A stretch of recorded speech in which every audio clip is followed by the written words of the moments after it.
So hi hello friends, welcome to our channel. So today వీడియోలో మనము political సైన్స్కి సంబంధించినటువంటి క్లాస్ 10 ఫస్ట్ లెసన్ అనేటువంటి పవర్ షేరింగ్ అనే లెసన్ గురించి డిస్కస్ చేసుకోబోతున్నాము. సో పవర్ షేరింగ్ అనేది ఎలా ఉంటుంది, పవర్ షేరింగ్ ఇండియాలో ఎలా ఉంటుంది, అదర్ కంట్రీస్లో ఎలా ఉంటుంది, పవర్ షేరింగ్ యొక్క టైప్స్ ఎన్ని, and what are the importance of power sharing యొక్క ఇంపార్టెన్స్ ఏంటి, ఇలా చాలా విషయాల గురించి ఈ వీడియోలో చూద్దాము. సో మనము ఎప్పుడో చెప్పాను, నేను ఆల్రెడీ ఏం చెప్పాను, ఎప్పుడైనా మన ఛానల్లో లైన్ టు లైన్ అనేది ఎక్స్ప్లెనేషన్ ఉంటుంది అని. సో ఇది వచ్చేసి మనకి పవర్ షేరింగ్ ఒక ఫస్ట్ లెసన్ కదా, సో దాని యొక్క హెడింగ్ అనమాట. ఇది ఫస్ట్ పేజ్ అంటే ఓవర్వ్యూ. ఓవర్వ్యూ అంటే ఏంటి, మొత్తం ఒక చాప్టర్లో మనం ఏం నేర్చుకుంటాము అనేది ఓవర్వ్యూ అనమాట. ఓకే, ఇది చదివితే మన చాప్టర్లో ఏముంటుందో తెలుస్తుంది. సో ఓవర్వ్యూ కూడా చాలా ఇంపార్టెంటే. సో నెక్స్ట్ చూద్దాము. సో నెక్స్ట్ వచ్చేసి బెల్జియం అండ్ శ్రీలంక ఉంది. నెక్స్ట్ వచ్చేసి మెజారిటేరిజం ఇన్ శ్రీలంక ఉంది. నెక్స్ట్ వచ్చేసి బెల్జియంకి సంబంధించింది అనమాట. ఈ విధంగా ఉంది. సో ఈ లెసన్ అనేది చాలా ఇంపార్టెంట్. ఎందుకు ఇంపార్టెంట్ అంటే ఈ లెసన్ నుండి మ్యాథ్స్ 8 మార్క్స్కి సంబంధించినటువంటివి మీకు వస్తాయన్నమాట. అంత ఇంపార్టెంట్ ఈ లెసన్ అనేది. సో ఈ లెసన్ని చూసినట్టయితే ఫస్ట్ ఓవర్వ్యూ చూద్దాము. సో ఓవర్వ్యూలో ఏముందో చూద్దాం. With this chapter, we resume the tour of democracy that we started last year. We noticed last year that in a democracy, all power does not rest with any one organ of the government. An intelligent sharing of power among legislature, executive and judiciary is very important to the design of a democracy. In this and the next 2 chapters, we carry this idea of power sharing forward. We start with 2 stories from Belgium and Sri Lanka. Both these stories are about how democracies handle demands for power sharing. The stories yield some general conclusions about the need for power sharing in a democracy. This allows us to discuss various forms of power sharing that will be taken up in the following 2 chapters. So ఇక్కడ ఏమంటున్నారు, మనము last year నుండి ఈ democracy, ఈ power sharing గురించి discuss చేస్తూనే ఉన్నాం. అసలు డెమోక్రసీ అంటే ఏంటో లాస్ట్ ఇయర్ నుండి అంటే క్లాస్ 9th మనం చూసాము. ఏంటి డెమోక్రసీ అంటే, బై ద పీపుల్, ఇది మీ అందరికీ తెలిసిందే, by the people, of the people and for the people అని. ఇది ఎవరు చెప్పారో కామెంట్ చేయండి, ఎందుకంటే లాస్ట్ ఇయర్ మనం అందరం చదువుకున్నాం కదా. సో కామెంట్ చేయండి. So by the people, of the people, for the people అని చెప్పింది ఎవరు అని. సో లాస్ట్ ఇయర్ డెమోక్రసీలో మనం చాలా విషయాలు నేర్చుకున్నాము. ఏం నేర్చుకున్నాము, డెమోక్రసీలో ఆల్ పవర్ ఏదైతే ఉందో అది ఒక్క ఆర్గాన్ దగ్గర ఉండదు. గవర్నమెంట్కి సంబంధించినటువంటి ఒక్క ఆర్గాన్ దగ్గర కూడా మొత్తం పవర్ ఉండదన్నమాట. ఇప్పుడు ఎలా అంటే, ఫర్ ఎగ్జాంపుల్ మీకు ఎలా చెప్పొచ్చు ఎగ్జాంపుల్, ఓకే ఈ ఎగ్జాంపుల్ తీసుకోండి. ఏంటంటే ఒక స్కూల్ ఉందనుకుందాం. ఈ స్కూల్ ఏదైతే ఉందో ఈ స్కూల్కి పవర్ మొత్తం ఎవరి దగ్గర ఉంటుంది చెప్పండి. మొత్తం పవర్ ఒక విధంగా చెప్పాలి అంటే ఆ స్కూల్ ప్రిన్సిపల్ దగ్గర ఉంటుంది. అయితే ఇప్పుడు టీచర్స్ దగ్గర కూడా పవర్ ఉంటుంది కదా. టీచర్స్ తర్వాత క్లాస్ లీడర్స్ దగ్గర పవర్ ఉంటుంది కదా. అంటే మొత్తం పవర్ ఒకళ్ళ దగ్గర ఉందా, ఇక్కడ లేదు. పవర్ అనేది షేర్ అయింది అనమాట. అంటే ఇక్కడ ప్రిన్సిపల్ నుండి టీచర్స్కి, టీచర్స్ నుండి క్లాస్ లీడర్స్కి, తర్వాత సెకండ్ క్లాస్ లీడర్కి, అలా పవర్ షేర్ అయింది కదా. మొత్తం దగ్గర లేదు. ఒకవేళ పవర్ మొత్తం ప్రిన్సిపల్ దగ్గరే ఉంటే ఈ 2 ఏదైతే టీచర్స్ దగ్గర, ఇక్కడ ఏదైతే ఈ లీడర్స్ దగ్గర మనకి కొంచెం కమ్యూనికేషన్ వేరే విధంగా ఉండేది. సార్ కదా. సో కాబట్టి ఇక్కడ మనకి అలానే గవర్నమెంట్లో కూడా పవర్ మొత్తం ఒక దగ్గర ఉండదు. ఎక్కడ ఒక ఆర్గాన్ దగ్గర అంటూ పవర్ అనేది ఏమీ ఉండదు. లెజిస్లేచర్ దగ్గర కొంత పవర్, ఎగ్జిక్యూటివ్ దగ్గర కొంత, జ్యుడిషియరీ దగ్గర కొంత, ఇలా షేర్ అనేది అయి ఉంటుంది అనమాట. మనం ఈ డెమోక్రసీ గురించి ఒక 2 స్టోరీస్ ఉన్నాయి, బెల్జియం అండ్ శ్రీలంక. ఈ కేసెస్ ద్వారా బాగా పవర్ షేరింగ్ అంటే ఏంటో తెలుసుకోవచ్చు. అదేంటో చూద్దాము. సో ఏం చెప్పాలనుకుంటున్నా అంటే, ఈ పవర్ షేరింగ్ అనే లెసన్ ఏదైతే ఉందో నేను 3 పార్ట్స్లో పెడతాను. సో ఇందులో మనం పార్ట్ 1 చూస్తున్నాం, ఓకేనా. So next Belgium and Sri Lanka. So Belgium ఇది స్మాల్ కంట్రీ ఇన్ యూరప్. ఇది కూడా గుర్తుపెట్టుకోవాలి మీకు, ఎందుకంటే సోషల్కి వచ్చేసరికి మ్యాపింగ్ ఉంటుంది. సో మ్యాపింగ్ ఎక్కడ నుండో ఇవ్వరు, మనకి రిపీట్ అవుతున్న నేమ్స్ నుండే ఇస్తారనమాట. ఈ బెల్జియం గుర్తుపెట్టుకోండి, ఎందుకంటే ఆల్రెడీ మీకు టెక్స్ట్ బుక్లో బెల్జియం అనే వర్డ్ ఉంది కాబట్టి బెల్జియం అని అడిగేది అవకాశం ఉంటుంది. ఈ బెల్జియం అనేది ఒక చిన్న కంట్రీ, ఇది యూరోప్లో ఉంటుంది. సో మనకి యూరోప్ అంటే తెలుసు కదా, యూరోప్ అనేది ఒక continent. Smaller in the area the state of Haryana. So మనకి హర్యానా తెలుసు కదా, హర్యానా ఎక్కడ ఉంది, మన ఇండియాలో ఉంది. సో హర్యానా కన్నా అది ఏరియా వైజ్గా చాలా చిన్నది అంట. ఓకేనా, మీకు మ్యాప్ చూపిస్తాను ఇక్కడ ఉందేమో అని. సో హర్యానా మ్యాప్ చూపిస్తాను, సో మీరు దాన్ని బట్టి చూడొచ్చు. సో ఇక్కడ ఉంటుంది హర్యానా, ఈ ఏరియాలో. సో ఈ ఏరియాలో ఉంటుంది హర్యానా, ఓకేనా. సో మరి ఈ ఏరియాలో ఉన్న హర్యానా ఇక్కడ కరెక్ట్గా ఈ ఏరియాలో. సో మరి హర్యానా కన్నా చిన్నదంట ఆ బెల్జియం. అది ఎక్కడ ఉందంట, యూరోప్లో ఉందంట. సో మీకు ఒకవేళ మ్యాప్ చూడాలి హర్యానాది అంటే గోవత్ పేజ్ నెంబర్ 38లో ఉంది. In the case of bilingual text book, ఇది బైలింగ్వల్ టెక్స్ట్ బుక్ అనమాట. అందులో 38లో ఉంది, లేదంటే సెర్చ్ చేయండి గూగుల్లో మ్యాప్ అని, సో ఇస్తుంది ఈజీగా. So Belgium is small country in Europe, smaller area than the state of Haryana కన్నా చిన్నది ఏరియా వైస్గా. It has borders with France, the Netherlands, Germany and Luxembourg. ఇది కూడా ఇంపార్టెంట్, ఎందుకు అంటే మనం చెప్పలేము, ఎందుకంటే ఈ ప్యాటర్న్ బట్టి ఉంటుంది. సో ఇవి కూడా గుర్తుపెట్టుకోండి. ఇది బెల్జియం అయితే బెల్జియంకి మనకు ఉన్నటువంటి బౌండరీస్ వచ్చేసి ఫ్రాన్స్ ఉంటుంది, నెదర్లాండ్స్ ఉంటుంది, జర్మనీ ఉంటుంది, లగ్జంబర్గ్ ఉంటుంది. ఇది important. It has a population a little over 1 crore. So కొంచెం 1 crore కన్నా కొంచెం ఎక్కువ ఉంటుంది. About half of the population of Haryana. ఒక విధంగా చెప్పాలంటే హర్యానా పాపులేషన్ సగం వరకు ఉండొచ్చు. The ethnic composition of the small country is very complex.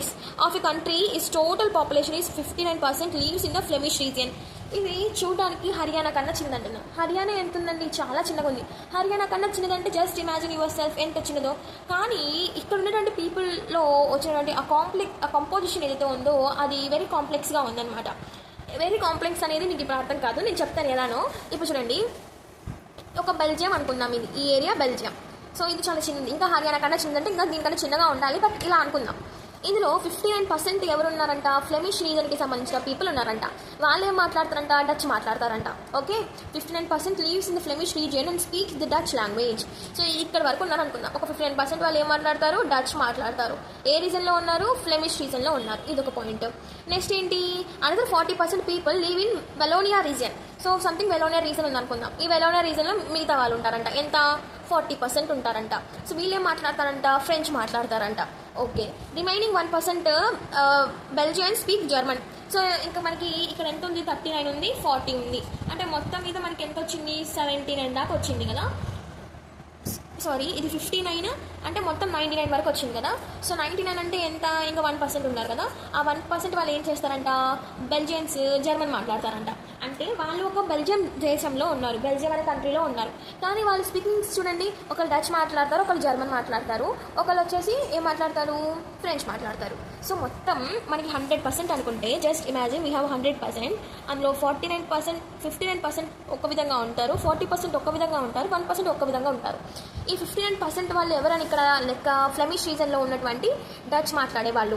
ఈ 40% ఎవరని ఇక్కడ? వెలోనియా రీజన్లో ఉన్నటువంటి ఫ్రెంచ్ మాట్లాడేవాళ్ళు. రిమైనింగ్ 1% ఎవరు ఇక్కడ? బెల్జియన్సే, వాళ్ళు కూడా కానీ జర్మన్ మాట్లాడతారు. వీళ్ళందరూ బెల్జియన్సే, బెల్జియన్ కంట్రీ కాబట్టి. కానీ కొంతమంది డచ్, కొంతమంది జర్మన్, కొంతమంది ఫ్రెంచ్ మాట్లాడుతున్నారు. So in the capital city Brussels. So Belgium capital అడిగే అవకాశం ఉంది. బెల్జియం క్యాపిటల్ వచ్చి Brussels. 80% people speak French with 20 members ఏం చేస్తారంటే డచ్ మాట్లాడతారు.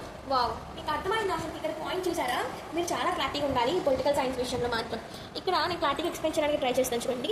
ఇది బ్రసెల్స్ అనేది క్యాపిటల్. దేని క్యాపిటల్? బెల్జియం యొక్క క్యాపిటల్.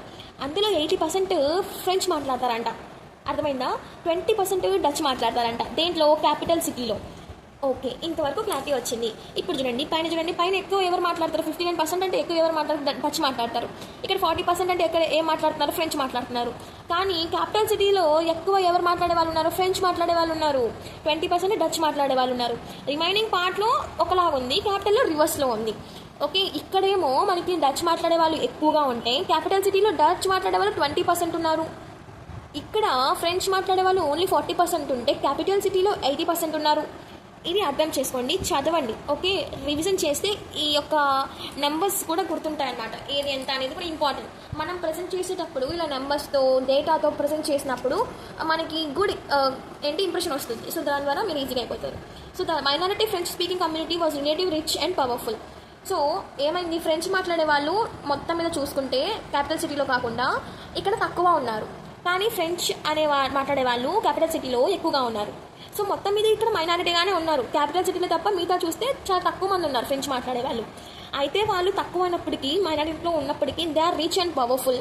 వాళ్ళు చాలా రిచ్ అంట అండ్ పవర్ఫుల్ అంట. This was resented by the Dutch speaking community who got the benefit of economical development and land education much later. వాళ్ళు నెంబర్లో తక్కువ ఉన్నప్పుడు కూడా వాళ్ళు రిచ్ అండ్ పవర్ఫుల్ అయితే దీని ద్వారా ఏమైందంటే ఈ డచ్ మాట్లాడే వాళ్ళకి యొక్క బెనిఫిట్స్ అన్నీ, ఎకనామికల్ డెవలప్మెంట్, ఎడ్యుకేషన్ అనేవి చాలా లేట్గా వాళ్ళకి వచ్చాయన్నమాట. అంటే ఇప్పుడు చూడండి, మన దగ్గర ఒకళ్ళు పాపులర్ అయిపోతూ ఉన్నారు.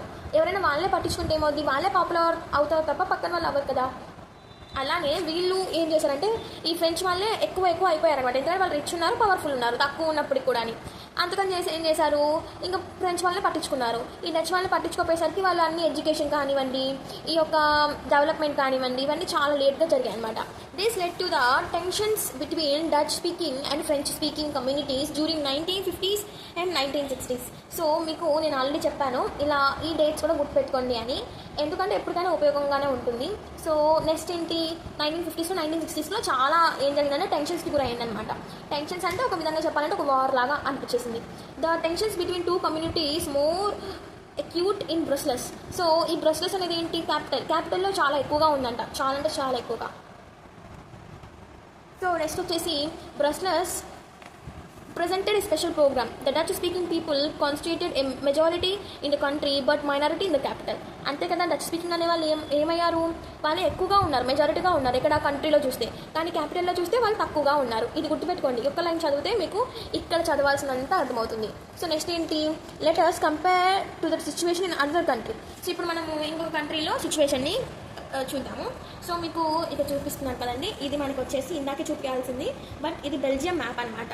ఈ బెల్జియం మ్యాప్లో ఈ 59% ఉన్నారు కదా, ఈ 59% ఎవరు ఉన్నారంటే, చూడండి ఒకసారి, ఇది బెల్జియం మ్యాప్, ఓకేనా. ఈ బెల్జియం మ్యాప్లో ఈ గ్రీన్ కలర్లో కనిపించేది ఎవరంటే డచ్ పీపుల్, డచ్ స్పీకింగ్ చేసేవాళ్ళు, ఓకే. ఇక్కడ ఈ రెడ్ కలర్లో కనిపించేది ఎవరంటే ఫ్రెంచ్ వాళ్ళు, ఓకే. ఇక్కడ మల్టీ కలర్గా ఇలా లైన్స్ కూడా ఉంది కదా, ఇందులో జర్మన్ వాళ్ళు. సో డచ్ స్పీకింగ్ పీపుల్ అనేవాళ్ళు బయట ఎక్కువ. ఇది వచ్చేసి బ్రస్లెస్ అండి, ఇది క్యాపిటల్. ఇందులో మాత్రం డచ్ స్పీకింగ్ వాళ్ళు తక్కువ, ఫ్రెంచ్ వాళ్ళు ఎక్కువ. బయటికి చూస్తే ఫ్రెంచ్ వాళ్ళు తక్కువ, డచ్ వాళ్ళు ఎక్కువ. సో అర్థమైందని అనుకుంటున్నాను. So try to understand more clearly. మీరు ఒకసారి చదవండి, అప్పుడు ఇంకా ఈజీగా అర్థమవుతుంది. So let us compare the situation in another country అన్నారు, విత్ శ్రీలంకతో కంపేర్ చేస్తున్నారు. ఇది శ్రీలంకకు సంబంధించింది అనమాట. మరి శ్రీలంకలో ఎలా ఉందో చూద్దాం. శ్రీలంక ఐలాండ్ నేషన్, ఇది just few kilometres to the south coast of Tamil Nadu. So మన ఇండియా మ్యాప్ చూస్తే శ్రీలంక ఎక్కడ ఉందో మనకు అందరికీ తెలుసు. ఎక్కడుంది శ్రీలంక, మన కింద సదరన్ పార్ట్లో శ్రీలంక అనేది ఉంటుంది.